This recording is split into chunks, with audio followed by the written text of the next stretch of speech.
Bismillahirrahmanirrahim. Assalamualaikum warahmatullahi wabarakatuh. Salam sang sejati. Hakikat alam arwah dimulai dengan wujud nurani yang disebut af'al, yang sifatnya kudrat dan kuasa. Zat Nur Muhammad yang agung mendahului nama dan penciptaan alam arwah. Nur Muhammad juga dinamakan rasa. Hakikatnya adalah Rasul Allah yang sudah menyatu atau manunggal. Hakikatnya diri Muhammad ini telah ada dalam kesatuan atau ketunggalan dengan Tuhannya Esa. Itulah hakikat yang sesungguhnya mengenai kejadian terbentuknya Nur Muhammad daripada yang wujud.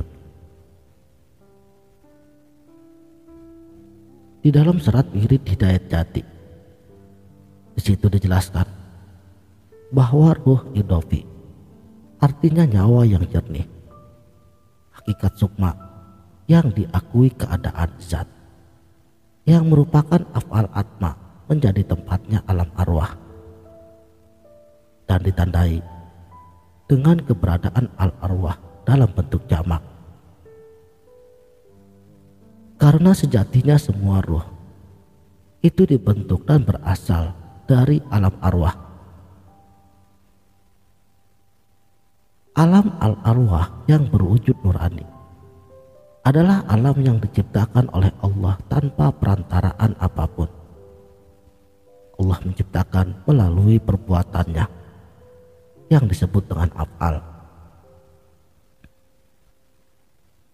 Allah menciptakan al-arwah dari uap pilihan yang bersumber dari jauhar. Di samping itu, al-arwah dibentuk oleh nur, yaitu sifat kebakoan, hayat, ilmu, dan dari alam uluwi.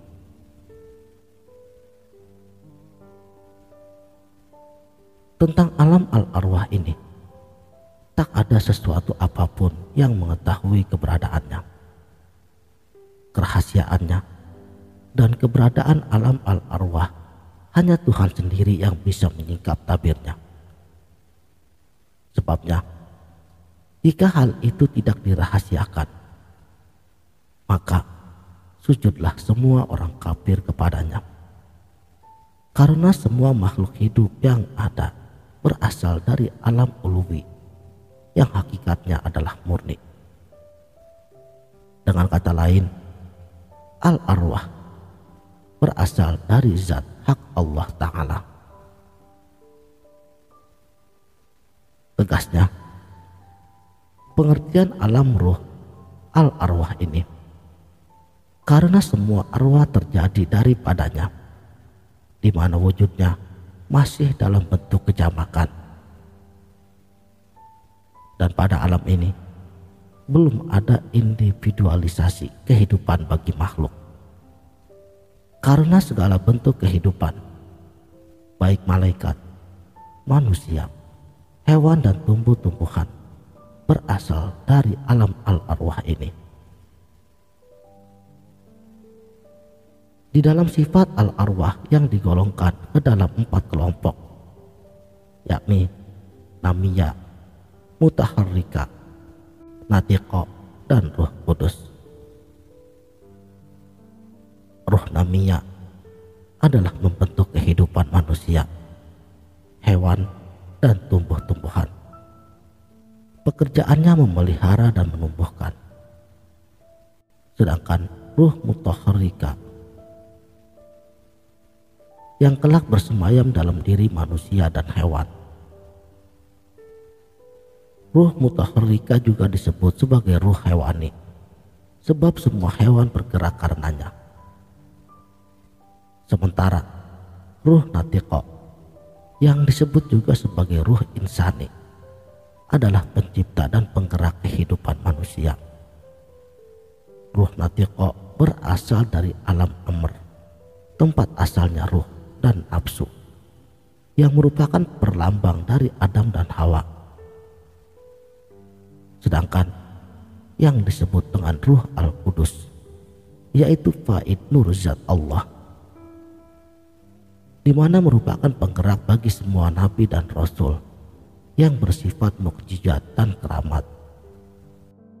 Mereka faham akan semua ma'ani dan batin, dan kesemuanya ini lahir dari takdir Ruh Kudus.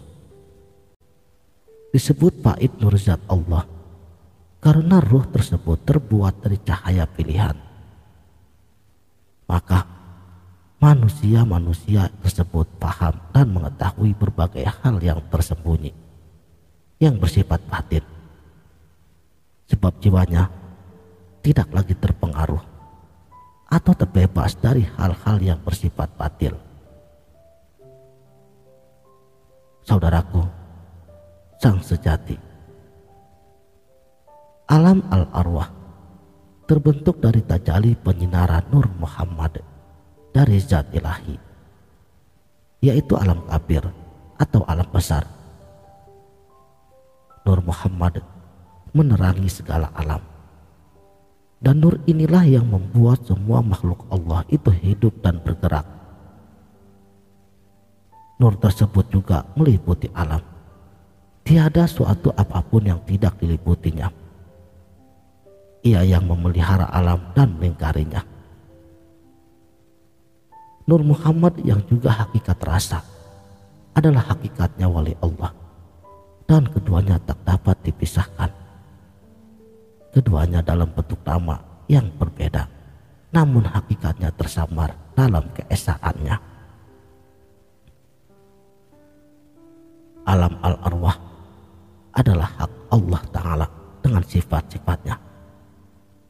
Sekalian alam itu arad, kejadian-kejadian atau penciptaan-penciptaan yang terhimpun pada zatnya yang esa. Untuk itulah al-arwah mempunyai sifat-sifat Allah seperti mendengar, melihat, mengerti, berkehendak dan bako. Alam al-arwah disebut juga alam kejiwaan, yaitu tempatnya jiwa dan nyawa berkumpul dalam wujud kesatuan sebelum manusia menjelma ke dunia ini.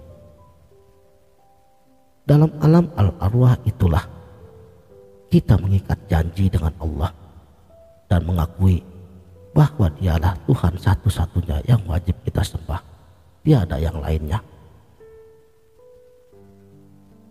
Sedangkan untuk pengertian majazi adalah perlambang daripada sifat yang metaforis. Dengan kata lain, majazi dipakai untuk menunjukkan adanya yang ada, yaitu adanya yang ilahi, atau sebagai simbol adanya makhluk, sudah menunjukkan adanya Khalik sebagai pencipta. Sebabnya makhluk itu muncul daripada adanya yang mengalir, yaitu zatnya yang ada sebelum zat yang lain ada. Jadi pada umumnya pengertian daripada konsep majazi ini bermakna ada dua. Pertama adalah penunjukan pada sang pencipta sebagai bukti bahwa Allah menciptakan alam al-arwah sebagai petunjuk akan keberadaannya. Sedangkan untuk pengertian yang kedua adalah hal-hal yang diciptakannya, yaitu seperti makhluk-makhluknya yang merupakan perlambang atau simbol daripada kekuasaannya yang mutlak. Selanjutnya dijelaskan di dalam serat Wirid Hidayat Jati bahwa ruh idhofi adalah tajalli Allah yang keempat. Setelah bertajalli di dalam alam mir'atul hayai, kemudian bertajalli lagi di dalam bentuk ruh idhofi. Ruh idhofi juga disebut tajalli daripada pramana atau sir. Hal itu disebabkan ruh idhofi mendapatkan sinar dari kuasa rahasa atau pramana, sedangkan letaknya di luar lingkaran dari pramana. Kalau dalam martabat 7, ruh idhofi itu disamakan dengan alam al-arwah, wujud kejamakan ruh, di mana hakikat ruh idofi atau al-arwah ini tiada satupun makhluk yang mengetahuinya kecuali Allah sendiri. Makanya ruh idofi juga disebut sebagai nyawa atau sukma, dan disebut juga ruh idofi karena ia berhadapan dengan hak Allah Ta'ala sendiri. Ruh idofi juga sama dengan ruh utusan Allah, ruh yang pancarannya bagaikan mutiara dan menyinari segala hidup dan kehidupan di dunia ini. Ia merajai segala sesuatu yang nampak, dan sinar-sinarnya menerangi semesta alam dan bidang-bidang kenisbian. Sekianlah, mudah-mudahan video ini dapat bermanfaat. Wabillahi taufiq wal hidayah. Wassalamualaikum warahmatullahi wabarakatuh.